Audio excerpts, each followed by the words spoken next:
कान्हा,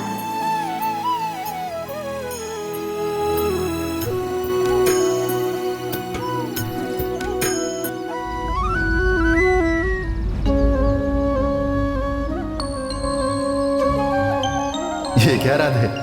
कान्हा, तुम मेरे और अपने सभी भक्तों के हाथ से माखन खा लेते हो, परंतु जन्म देने वाली मैया के हाथ से माखन न खाकर तुमने उन्हें कितना दुख पहुंचाया होगा। मैं तुम्हारे आरोप से सहमत हूं राधे। देव की मैया के दुख मुझसे देखे नहीं जाते, परंतु हर कारण के पीछे एक कारण होता है। बिना कारण जाने ही संसार आरोप लगाने में जुट जाता है। कान्हा, संसार सत्य को जानने के बाद क्षमा याचना मांगने में पल भर भी नहीं लगाता।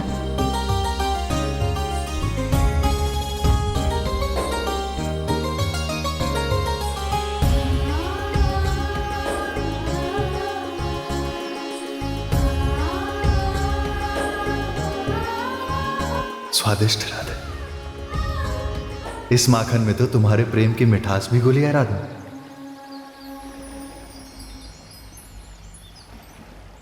मुझे मैया की याद आ गई। कान्हा, तुमने मैया की ममता भरी मिठास को क्यों ठुकराया? इस कारण को जानने से भी पहले मैं देव की मैया का दुख और वेदना को जानना चाहती हूँ। मुझे पूरी कथा विस्तार से सुनाओ। अवश्य राधे, ध्यान से सुनो।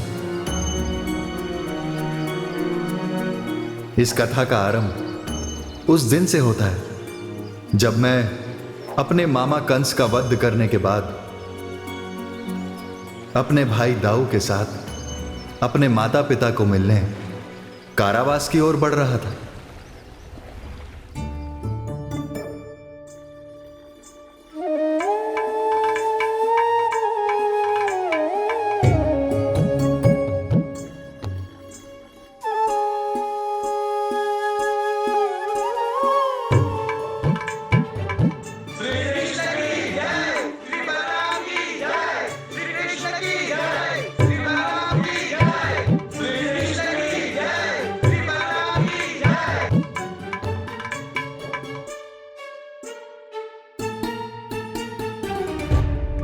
देवकी, देवकी,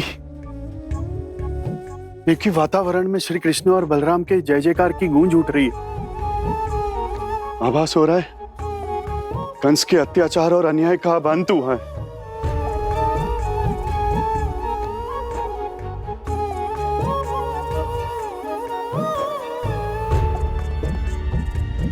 परंतु देवकी, तुम किस सोच में डूबी हो? हमारा कान्हा अब किसी भी समय हमारे पास आता ही होगा। वही तो मैं विचलित हो रही हूँ कि उसे देखकर मैं स्वयं को कैसे संभालूंगी। जन्म के समय उसे देखा था,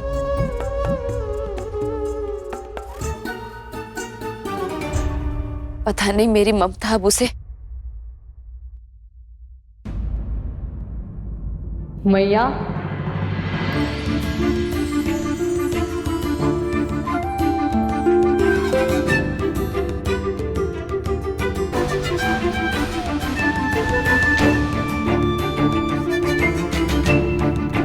है ना?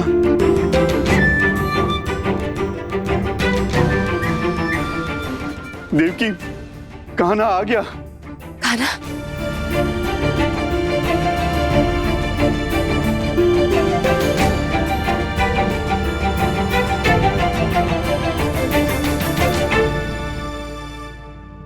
मैया,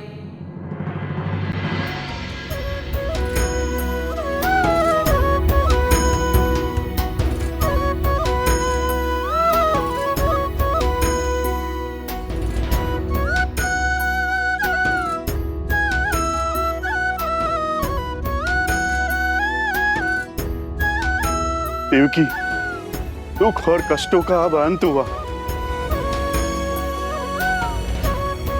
अब हमें किसी शाप के ताप का भय नहीं। हम अपने सारे शाप भुगत चुके हैं। अब तो आनंद की घड़ी आ चुकी है।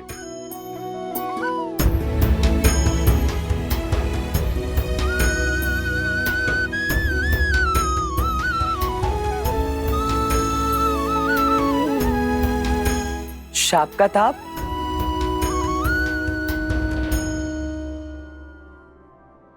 बलराम, मेरे पुत्र। बाबा,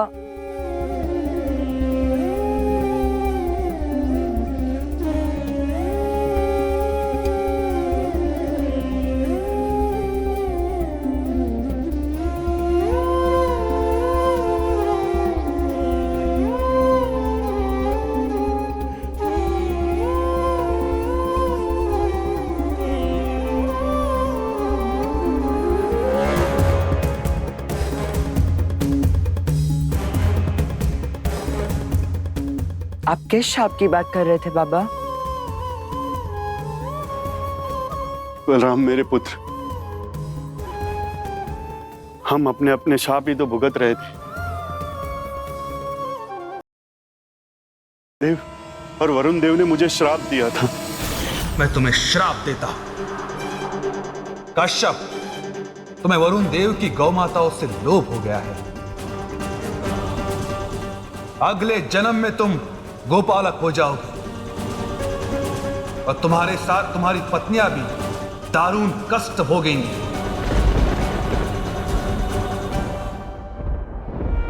एक श्राप मैं भी आपको देता हूं ऋषिवर। अगले जन्म जब आप गोपालक होंगे तब आपका लंबा समय कारागार में व्यतीत होगा।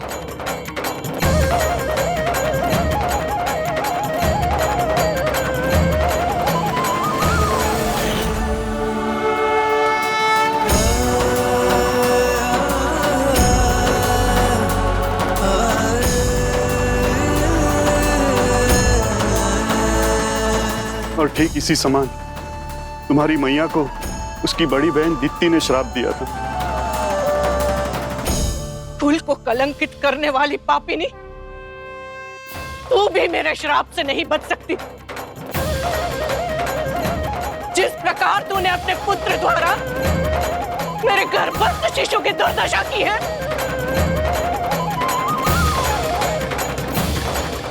ठीक उसी प्रकार तेरे पुत्र जन्म लेते ही क्रूरता की मौत मरेंगे।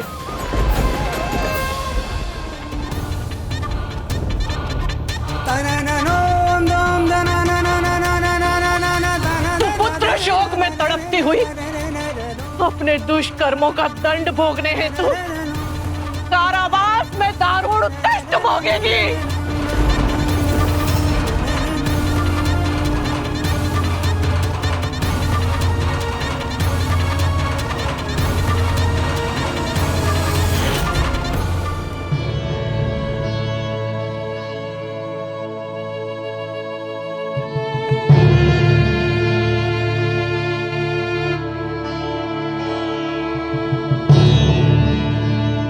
मैया,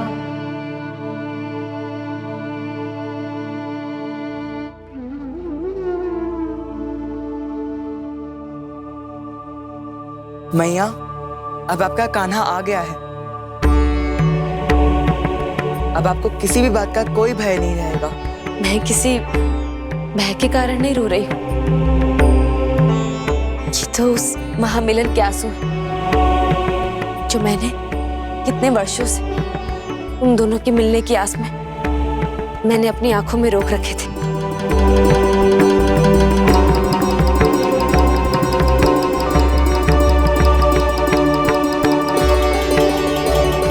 इनको बहने थे पुत्र। अब मैं इनका कोई संग्रह अपने पास नहीं रखना चाहती।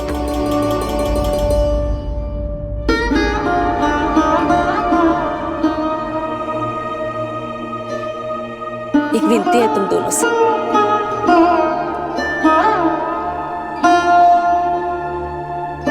मैंने तुम दोनों को बचपन से बढ़ते हुए नहीं देखा। मैं वो हर एक पल जीना चाहती हूँ जो माँ के जीवन की सबसे बड़ी धरोहर होती है।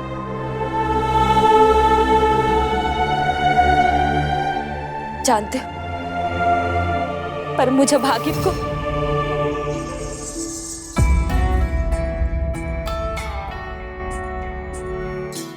ऐसा नहीं कहते मैया। मैं आपके लिए एकदम छोटा बच्चा बन जाऊंगा, कंस को मारने वाला कृष्णा नहीं, ब्रज की गलियों में धमा चौकड़ी मचाने वाला गोपाल बन जाऊंगा। अपनी नटखट लीलाओं से वैसे ही सताऊंगा जैसे यशोदा मैया को सताता था। फिर आप ही विचलित होकर कहोगी कि कान्हा अब छोटे से बड़ा बन जा।